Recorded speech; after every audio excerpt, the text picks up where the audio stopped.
Hello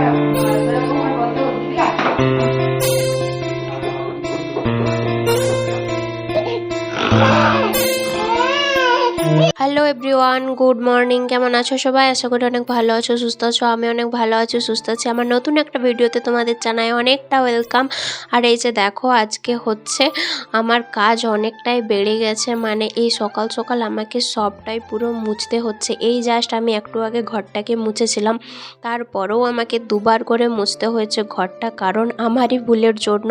এই যে দেখতে পাচ্ছ এত বড় পাইপটা যেটা রয়েছে, এটা কিন্তু ওয়াশিং মেশিনের যে খারাপ জলটা বেরোয় ওইটারই কিন্তু পাইপ। তো ওই পাইপটা আমি ভুলে গিয়েছিলাম বাথরুমের ভিতরে রাখতে, ওইটা এইখানেই ছিল। তো জল পুরো মানে আমি মেশিন চালিয়েছিলাম জামা কাপড় কাচার জন্য, তো পুরো জলটাই না একদম পুরো এই ডাইনিংয়ে, তারপর ঘরে, রান্নাঘরে সব জায়গাতে ঢুকে গেছে। তো সেই কারণে আমি এই জাস্ট একটুখানি আগেই ঘরটা মুছেছিলাম ভালো করে। আবার যেহেতু নোংরা জলটা আবার এইখানকে এসছে, সেহেতু আবার কিন্তু আমাকে দুবার করে মুছতে হয়েছে, আর আমার কাজটা কিন্তু দুবার করে বেড়ে গেছে। তো সেই কারণে এই যে দেখো, আমি কিন্তু এক বালতি যেই কাপড়গুলো কেচেছিলাম, তো মা বাইরে যাচ্ছিল, মাকে বললাম যে যাও তুমি এগুলোকে একটু রোদে মেলে দিবে। আর মা বললো হ্যাঁ, তুই যখন আবার নতুন করে মুছছিস তাহলে আমি বাইরেই থাকবো, ঘরে আর আসবো না, ঘরে আসলেই প্যাচপ্যাচানি হবে আর জলদি শুকাবে না। কারণে মা বললো আমি বাইরেই থাকবো, তুই যখন ঘরটা শুকিয়ে যাবে তুই আমাকে এক হাঁক দিবি, আমি কিন্তু ঘর চলে আসব। তো এই যে দেখো, আমি বারান্দাটা ভালো করে মুছে নিচ্ছি। যেহেতু একটু আগেই মুছেছিলাম, অতটা ভালো নোংরা হয়নি, আর তার উপরে যেহেতু নোংরা জল পড়েছে, তার জন্য একটু ভালো করেই আর কি মুছছি। আর এই যে দেখো, সামনে একটা কিন্তু আমাদের এখানটাতে এই যে দেখো একটা স্টিকারের মতো কি চিটানো আছে। আমি কিন্তু অনেকবারই চেষ্টা করেছি এটাকে তোলার জন্য, কিন্তু এটা উঠেনি। আমরা এসের থেকেই চেষ্টা করেছি কিন্তু উঠেনি। মানে দেখতে একটা কীরকমই লাগছে, যদি মানে একদম প্লেন থাকতো তাহলে কিন্তু ভালো লাগতো। আর যেহেতু এটা নোংরা হয়ে গেছে, হ্যাঁ, যখন মানে আমাদের আসার আগে যারা ছিল তারাই অবশ্য লাগিয়েছে। তো তারা যখন ছিল তখন তো বেশ নতুন নতুন ছিল, এখন যত দিন যাচ্ছে তত বেশি পুরনো হচ্ছে, মানে নোংরা হয়ে যাচ্ছে বেশি। আর ডেলি যতই পরিষ্কার করো তাও কিন্তু ওই কালচে ভাব একটা ঠিক রয়েই যাচ্ছে। তো সেই কারণে ওকে চাইছিলাম যে তুলে দেওয়ার জন্য, কিন্তু এত চেষ্টা করেও কিন্তু উঠেনি। আর এদিকটাতে দেখো, ওই ডাইনিং টেবিল সব থেকে কষ্টকর মোছার জায়গা হচ্ছে এই ডাইনিং টেবিলের তলটা। কারণ হচ্ছে এই যে চেয়ারগুলোর নিচ দিকে যে এতটা পরিমাণে যে উঁচু নিচু হয়ে মানে আমাকে যে মুছতে হয়, কি আর বলবো তোমাদের। তো এখানটাকে ভালোভাবে মুছে নেওয়ার পর আমি ভাবলাম যে চলো ঘরটাকেও আরেকবার ভালোভাবে মুছে নিই, তারপর রান্নাঘরটাকেও মুছে নেব। আর এদিকে দেখো, এই যে দুটো মানে আলমারি আছে একদম দেয়ালের সাথে সেট। এই দুটো আলমারি হচ্ছে যতবারই লাগাও না কেন ঠিক খুলে যাবে। এই যে দেখো, আমি লাগালাম সঙ্গে সঙ্গে ঠিক খুলে যাবে। ওই জন্য তো আমি বেশিরভাগ টাইম এদেরকে লাগাই না, এরকম খোলা রেখে দিই। যেহেতু জালি দেওয়া হচ্ছে জানালা দরজা, সাপ খোপ ইঁদুর টিন্দুর আসতে পারবে না ঘরের মধ্যে, তো সেই কারণে ভয়ও নাই। তো সেই কারণে আমি অর্ধেকটা সময়, দিনের অর্ধেকটা সময় ওই আলমারিগুলো খোলাই থাকে। আর এই দিকটাতে দেখো, আমি ঘরটা ওই দিকটা ভালোভাবে মুছে না, আমি সামনেটুকুই একটু জাস্ট নিয়ে নেবো। এই জাস্ট একটুখানি আগেই তো মুছেছি, তো সেই কারণে আর বেশি মোছা লাগবে না। তো এই যে দেখো, আমার কিন্তু পুরো মানে দুবারের কাজ আজকে একবারের কাজ দুবার করতে হচ্ছে আমার নিজেরই ভুলের কারণে। আজকে আমি একটার পর একটা ভুল করেই যাচ্ছি। এটা তো প্রথম ভুল ছিল, তারপর আরও ভুল করেছি। ভিডিওটা দেখতে থাকো তাহলে কিন্তু অবশ্যই বুঝতে পারবে। আর আমাদের ঘরের ভিতরে কিন্তু দুটো পাখা লাগানো আছে, আর বারান্দাটাতে না পাখা লাগানো নেই। তো সেই কারণে না মানে বারান্দাটা শুকাতে অনেকটাই টাইম লাগে। ঘরগুলো পাখা চালিয়ে দিলে 2 মিনিটে শুকিয়ে যায়, কিন্তু বারান্দাটা না কিছুতেই শুকাতে চায় না। যতই কম জল দিয়ে মুছো কেন না, তাও কিন্তু শুকাতে চায় না। যেহেতু হাওয়া না গেলে কি করে জলদি শুকাবে বলো? বারান্দাটা শুকাতে কিন্তু বেশ অনেকখানি টাইম লাগে। তো মা ছিল বাইরে, তারপর মা এলো। আর এখন আমরা করব হচ্ছে ওই যে কি পিঠে, মেলা পিঠে বলে আমাদের এইদিকে। তো মা হচ্ছে এই যে দেখো গুলুনিটা গুলে নিচ্ছে। এটা এরকম করে গুলেই তো গুলতে হয়, মানে চালগুড়িটাকে জল দিয়ে গুলে তারপরেই কিন্তু তাওয়া দিয়ে সেঁকতে হয়। তো সেই কারণে মা গরম জল করে নিয়েছিল। আর আমাদের যে এখানে যে চালগুড়িগুলো গুঁড়িগুলো আছে সেই চাল গুঁড়োগুলো এত সুন্দর যে কি বলবো, এত সুন্দর পিঠে হয়। আর আজকে আমাদের সাথে এরকম হয়ে যাবে সত্যিই কিন্তু আমরা ভাবতে পারি, সত্যি বলতে আমরা এটা আশাই করিনি। এই যে দেখো মা আমনা বেশ সুন্দর আমনা গরম জল করে গুলিটাকে গুলবে বলে হচ্ছে সব কিছু তোড়জোড় করছিল, ডাবু হাতা খুন্তি দিয়ে সব কিছু ভালোভাবেই গুলছিল। অন্যবার যেরকম আর কি চালের গুঁড়ি গুলা হয় সেরকমই কিন্তু গুলছিল। তো আমাদের ভুল কোথায় জানো তো, মানে যেই দিন আমরা গুঁড়িটাকে গুলেছিলাম সেই দিনে যদি পিঠেটা বানিয়ে নিতাম তাহলে কিন্তু অনেকটাই ভালো হতো। আর সেহেতু সেই দিন যেই দিন আমরা গুঁড়ি কুটেছিলাম সেই দিন কিন্তু অনেকটাই রাত হয়ে গেছিলো, প্রায় 10:30টার মতো বেজে গিয়েছিল। তারপর আর কি পিঠে করা যায় বলো, অনেকটাই রাত হয়ে যাবে, সেই জন্য আমরা সেদিন পিঠে করিনি। মাঝে আরেক দিন হয়ে গেছে সেই দিনেও কিন্তু পিঠে আমরা করিনি। তারপরে আজকে তৃতীয় দিনে আমরা পিঠে করতে লেগেছি। আর কি হয়েছে দেখো, এই চালের গুঁড়িগুলো না নষ্ট হয়ে গেছে এমনই যে কীরকমই একটা গন্ধ করছে, আর কি বলবো মানে একটুকুনো ভালো থাকেনি। তো আমরা প্রথমে বুঝতে পারিনি। তারপর এই যে দেখো প্রথমে আমরা ভাবলাম যে মশলা পিঠে করবো, সব এমনি পিঠে তো খাওয়াই হয়, মশলা পিঠে সেরকম একটা খাওয়া হয় না। তো কারণে হচ্ছে মা এই যে দেখো লঙ্কা গুঁড়ি, তারপর হচ্ছে গোলমরিচ গুঁড়ি, তারপর নুন, তারপর মানে জিরে, গোটা জিরে, কুটো জিরে সব কিছু মশলা দিয়ে তারপরে কিন্তু মশলা পিঠেটা বানাবে বলে সব কিছু তোড়জোড় করছিল। আর যেই একটা দুটো দিয়েছে সেই কিন্তু কিছুতেই তাওয়া থেকে ছাড়ছে না, একদম হচ্ছে আগে যেরকম দিতাম আমরা সেরকম সঙ্গে সঙ্গে কিন্তু তাওয়া থেকে উঠে যেত। আর এবারে কি হচ্ছে বলো তো, তাওয়া থেকে কিছুতেই ছাড়তে চাইছে না, মানে তাওয়াতে লেগে যাচ্ছে আর কি। তো সেই কারণে প্রথমে একটা দিলাম, তো ভাবলাম হয়তো প্রথমটা তো সব পিঠেই এরকমই হয়, মানে হতে চায় না সহজে, তো সেই কারণে ছেড়ে দিলাম। তারপর দ্বিতীয়বারও দিয়েছিলাম, তৃতীয়বারও 3টা পিঠা করেছিলাম। তারপর প্রথম পিঠাটা আমি একটু খেয়ে টেস্ট করে দেখলাম যে কীরকমই একটা গন্ধ করছে, তখনই ভাবলাম যে ও বাবা, এই চালগুড়িটা তো পুরো নষ্ট হয়ে গেছে, খারাপ হয়ে গেছে।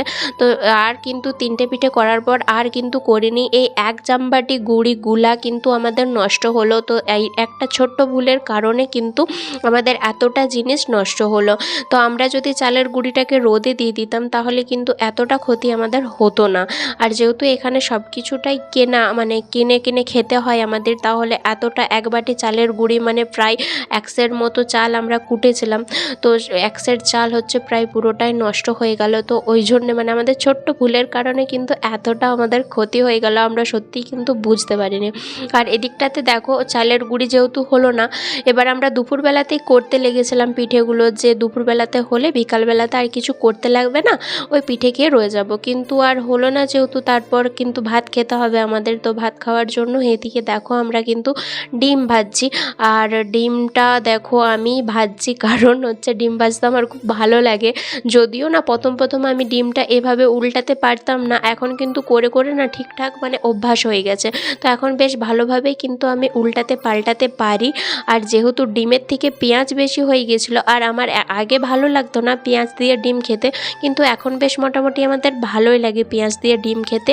আর ডিমটাকে না আমি মাঝে মধ্যে কেটে দিই, অনেক ছোট খাদি করে দিই, কারণ ছোট খাদি করলে বেশ ভালোভাবে ভাজাও যায় আর খেতেও বেশ ভালো লাগে।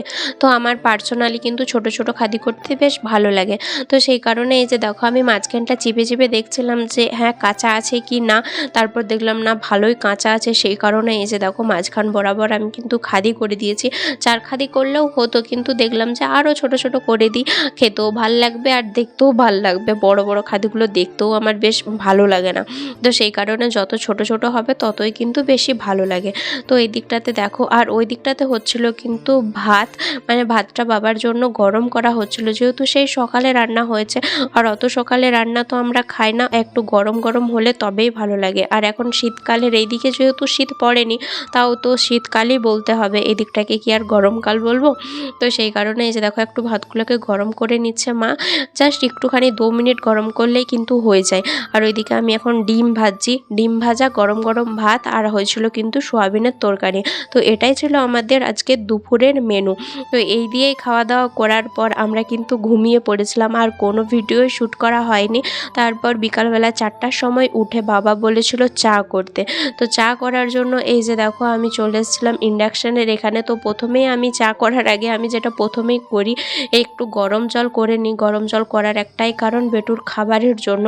তো সেই কারণে প্রথমে একটু গরম জল করে নিয়েছি। এরপর আমি যেহেতু মানে গরম জলটা বাটিতে ঢেলে নিলাম, তার আগেই কিন্তু বেটুর একটু সেরেলাক্স 1 চামচ দিয়ে দিয়েছিলাম। তো সেরেলাক্সটা আগে দিয়ে তারপর গরম জলটা দিয়ে এখন কিন্তু ভালোভাবে গুলিয়ে নিচ্ছি। আর জলটা দেওয়ার পর আর যদি ভালোভাবে লেড়ে না দাও না, ঢিল হয়ে যায়, তো খেতেও একটা বেশ বেটুর ভালো লাগে না, পছন্দ করে না। তো সেই কারণে আমি গরম জলটা দেওয়া মাত্রই সঙ্গে সঙ্গে আমি যতটা পারি হচ্ছে ওই খাবারটাকে ভালোভাবে নাড়চাড় করে খাবার উপযুক্ত করে নিই। তো এই দিকটাতে দেখলাম যে আর একটু জল লাগবে, আর তাই একটু জল দিয়ে, যেহেতু আমি এটা হোমমেড সেরেলাক্স বানিয়েছি, তো একটুখানি জল দিলে না, মানে যেহেতু এটার মধ্যে চিড়ে আছে, চিড়ে অনেকটাই জল খায়, তো একটুখানি জল দিলে তারপরেও কিন্তু আবার জল লাগে, যেহেতু চিড়েটা ফুলে ফেপে একদম ঢোল হয়ে যায়। তো সেই কারণে তারপর এই দিকটাতে দেখো আমি চাটাকে বসিয়ে দিলাম। তো প্রথমেই চা পাতি আর চিনি দিয়ে ভালোভাবে ফোটাবো, তারপর কিন্তু আমি দুধ দেব। তো এইদিকে দেখো আমি 4 চামচ চিনি দিয়েছিলাম, আর জলটার পরিমাণটা অনেকটাই বেশি ছিল। তো লাস্টে চাটা খেয়ে দেখেছিলাম তো চিনিটা অনেকটাই কম হয়েছে। তারপর ওরা যেহেতু কিছু বলেনি, আমাদের বাড়িতে ওর কি চিনি ছাড়া মানে কম চিনি দিয়েও চা খেতে বেশি পছন্দ করে। আবার আমার বরবাবু সেটা পছন্দ করে না, বরবাবুর ওটা ভালো লাগে না। তো সেই কারণে ওই ফার্স্ট কমেন্ট মানে বলেছে যে আজকে চিনিতে মানে চায়েতে একদম চিনি হয়নি।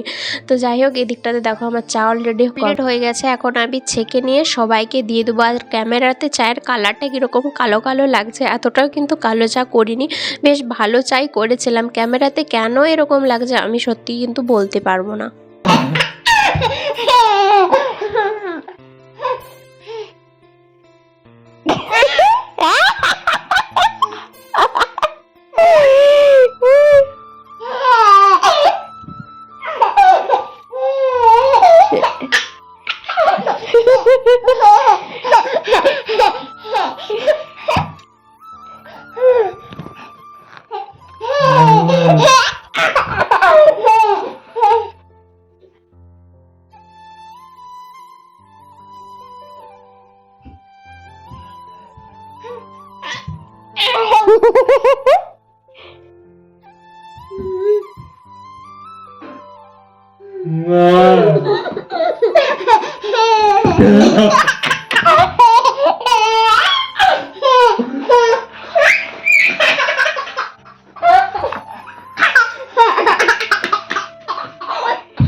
Emma, Ma?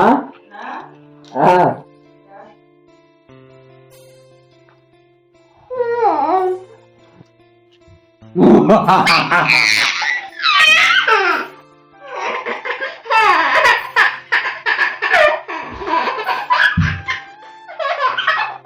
যা পালিয়ে যা, পালিয়ে যা এখান থেকে, দেখো তুই পালিয়ে যা এখান থেকে। আসিস না, আসিস না বেটু এখানে, আসিস না বেটু। ধারটাকে একবারে চলে গেছে বেটু, বেটু, আসিস না।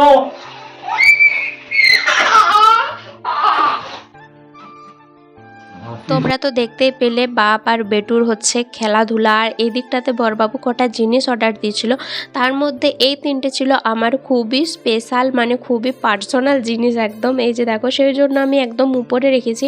আর তার মধ্যে ছিল এই যে হলুদ গুঁড়ো 2 প্যাকেট ছিল, 1 প্যাকেট বাবা রান্নাঘরে রেখে এসছে, আর 1 প্যাকেট এখানে রেখে দিল। আর সেরকম কিছুই ছিল না। আর ছিল কিন্তু 2টো বড় বড় বেগুন, যেগুলো আমি পোড়া খাওয়ার জন্য কিন্তু কিনেছি। আর ছিল কিন্তু বাটার। তো চলো বন্ধুরা, আজকের মতো ভিডিওটা এই পর্যন্ত। আজকের ভিডিওটা তোমাদের কেমন লাগলো অবশ্যই কমেন্ট করে জানাবে। দেখা হচ্ছে পরের ভিডিওতে, টাটা।